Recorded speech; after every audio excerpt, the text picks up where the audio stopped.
गगनपुर गांव में एक बहुत ही पुराना दरख्त था।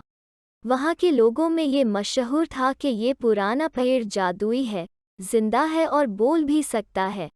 मगर ये सिर्फ सच्चे और नेक लोगों से बात करता है और लोगों के मन की बात भी बिना कहे जान सकता है और सिर्फ उनकी ही मदद करता है।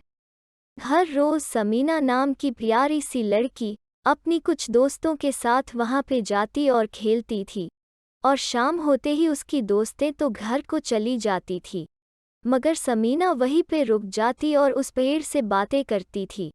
उस दिन जब समीना पेड़ से बातें कर रही थी, समीना परेशान थी क्योंकि उसकी माँ अक्सर बीमार रहती और इस बार तो कई महीने हो गए थे और कोई भी दवाई असर नहीं कर रही थी। वो बहुत गरीब थे और दोनों अकेले रहते थे। समीना ने तो पेड़ को ये बात नहीं थी, मगर जादुई पेड़ उसके मन की बात को जान चुका था। उसने समीना से पूछा कि आज तुम परेशान क्यों हो। समीना ने अपनी माँ वाली सारी बात जादुई पेड़ को बताई।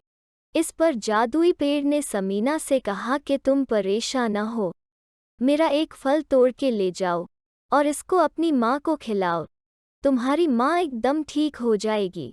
समीना ने ऐसा ही किया। समीना फटाफट घर गई और उस फल को अपनी माँ को खिला दिया और झट से उसकी माँ बिल्कुल ठीक हो गई। समीना बहुत खुश हुई और उसने जादुई पेड़ का बहुत शुक्रिया अदा किया।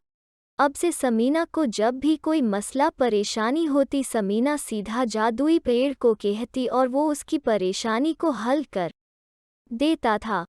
समीना ने अपना घर में ही क्लिनिक खोल लिया और वो गरीबों बीमारों का इलाज चुटकियों में कर देती थी, और यूं गरीबों की मदद करते करते समीना की जिंदगी हंसी खुशी गुजरती रही।